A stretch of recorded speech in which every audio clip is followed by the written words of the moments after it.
রিকশা।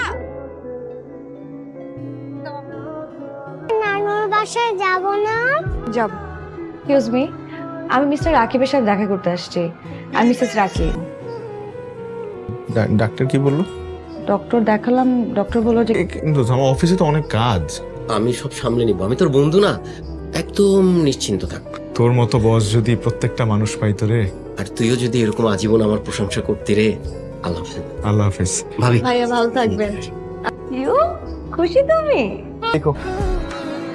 বলবা যে তুমি মাস্টার শেষ না করে তুমি বিয়ে করতে চাচ্ছ না। আপনি তাও তুমি বাবাকে রাজি করাতে পারবে না? পারবো না। না। না পারলাম, চেষ্টা তো করতে পারি। তুমি কি শিওর? আমার খুব ভয় করছে। ভয়ের কি আছে, আমি আছি না। আমরা আজকে তোমার বাবার সাথে দেখা করবো, রাইট নাও। তুমি যা বলছো এটাকে দুঃসাহস বললে কম বলা হবে। তোমার বয়সে একজনের কাছে এটাকে কোন কিছু মনে হতে পারে, আমার কাছে তা না। আঙ্কেল, আমি যেটা বলতেছি সেটা আমার আর নাদিয়ার দুজনের যা বেতন পাও তা দিয়ে কি তোমার খরচ চলে? নাদিয়ার খরচ চালাবে কি করে? বিয়ের পরে যখন দেখবে 7 দিনের মধ্যে টাকা সব খরচ হয়ে গেছে, এসব ফ্যান্টাসি উড়ে যাবে। কথা বলিস না। তোর কথা দিয়ে আমি ওর সঙ্গে দেখা করতে রাজি হয়েছি, নইলে। আঙ্কেল আপনাকে ধন্যবাদ যে আপনি আমার সাথে দেখা করতে রাজি হয়েছেন। আঙ্কেল, আমি একটা কথা আপনাকে বুকে হাত দিয়ে বলতে পারবো যে আমি আপনার মেয়েকে ভালো রাখবো, সুখে রাখবো। রাখবে কিভাবে? খাইয়ে? টাকা প্রাচুর্য কি মানুষকে সবসময় সুখ দিতে পারে আঙ্কেল? এসব আতলামা মার্কা কথা তুমি আমাকে বলো না। জীবন কতটা কঠিন তা তুমি জানো না। নাদিয়া বলায় আমি তোমার সঙ্গে কথা বলেছি, এখন তুমি জানো। আর কোনোদিন যেন নাদিয়ার সঙ্গে তোমাকে না দেখি। তো আঙ্কেল, আমি তো আমার কথাই শেষ করতে পারলাম না। আমার ধৈর্যের বাঁধ ভাঙার আগে তুমি চলে যাও। আঙ্কেল যাও।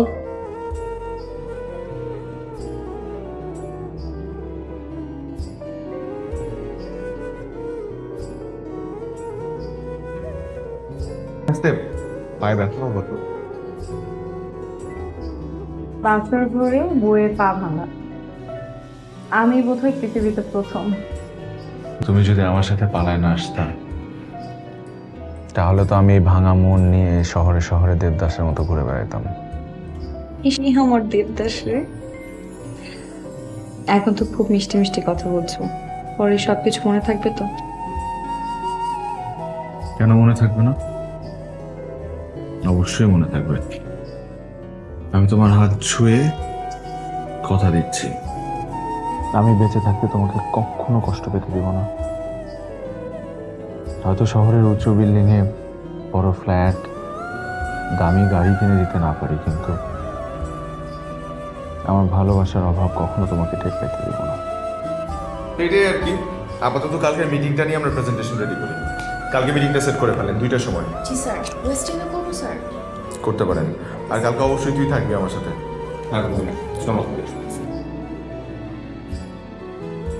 কি বলতেছেন আপনি? এতটুকু ছোট বাচ্চার ওপেন হার্ট কি করে হয়? এটা ছাড়া আর করতে হবে, দ্রুতই করতে হবে। কিছু খরচা করতে ব্যাপার আছে, তাই তো হওয়া লাগবে। টাকার ব্যবস্থা হয়ে যাবে। আপনি প্লিজ আমার মেয়ের অপারেশনের ব্যবস্থা করে রাখতে। নাদিয়া, টাকার বিষয়ে বলবো? আল্লাহর অশেষ রহমত, প্রিয় এখন সম্পূর্ণ সুস্থ। হ্যাঁ বাবা। সালাম ভাবি। সালাম আঙ্কেল। ওয়ালাইকুম সালাম। ভাবি, পিউ এখন কেমন আছে? আলহামদুলিল্লাহ ভাইয়া। আলহামদুলিল্লাহ, শুনে একটু সাহস পেলাম। আপনি যে উপকারটা আমাদের করলেন, এই ঋণ আমরা কিভাবে শোধ করবো বলেন ভাই? মানুষের ভাগ্যের ব্যাপার, টাকা না দিতে তো পারতাম না। খুব সহজ সরল একজন মানুষ, এই ঋণ আমরা শোধ করতে পারবো না।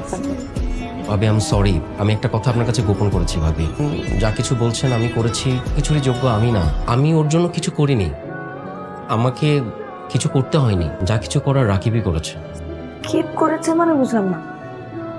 আমি অনেকদিন ধরে একটা কথা আপনার কাছে গোপন করেছি, আজকে না বলে পারছি না। কোম্পানিটা দেখেন, সেই কোম্পানির মালিক আমি না, আমি কর্মচারী, রাকিব মালিক। সে যে এত বড়লোক ভাবে সেটা কাউকে জানাতে চায় না।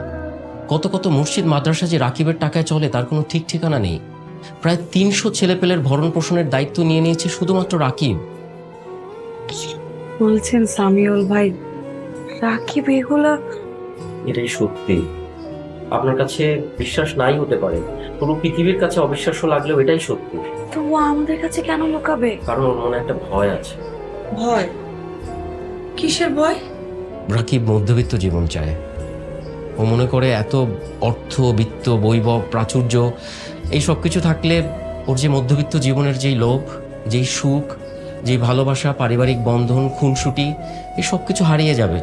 কি সুন্দর করে আপনারা সুখ দুঃখ ভাগ বাটোয়ারা করেন, এই কিছুই আর থাকবে না। রাকিব আসলে ভাবি মধ্যবিত্ত জীবনের যে আনন্দ, যে সুখ, সেটাই সবসময় পেতে চেয়েছে।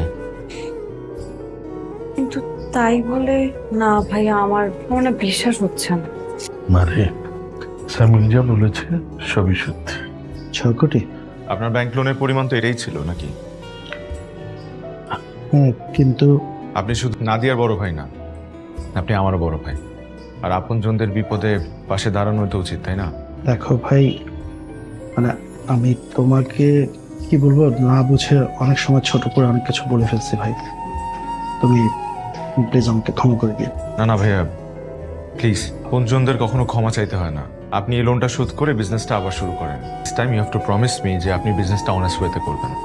বাবা, একটা অনুরোধ করতাম, এই পুরো বিষয়টা কেউ না জানলেই ভালো, স্পেশালি নাদিয়া। টান্ডন, একটা কথা বলি, হুম। আমাদের পিওর মতো তো এমন অনেক বাচ্চারা আছে যাদের এরকম রোগ হয়, তাই না? হ্যাঁ হয়। তেমন অনেক গরিব মানুষও আছে যারা টাকার অভাবে তাদের সন্তানের চিকিৎসা করতে পারে না। হ্যাঁ, এমন অনেক মানুষ আছে, এমন অনেক বাচ্চা আছে। আচ্ছা শোনো না, আমরা তো আলহামদুলিল্লাহ খুব ভালো আছি, আমাদের তো আর এত কিছু দরকারও নেই। রসুন থেকে একটা হসপিটাল দাও না, যেখানে গরিব মানুষেরা ফ্রিতে চিকিৎসা করাতে পারবে, টাকার অভাবে কারো সন্তানকে হারাতে হবে না। তা ভাবনা এত সুন্দর, এটা তো আমার জানা ছিল না। সত্যি ভাগ্যবান মানুষকে আমার জীবন সঙ্গী হিসেবে। কটা গর্বের হতে পারে সম্পদ। জীবন চালানোর জন্য যতটা দরকার ততটাই যথেষ্ট, আর যেটা বাড়তি থাকে তা মানুষের কল্যাণে দিলেই টাকার সত্যিকারের মূল্য।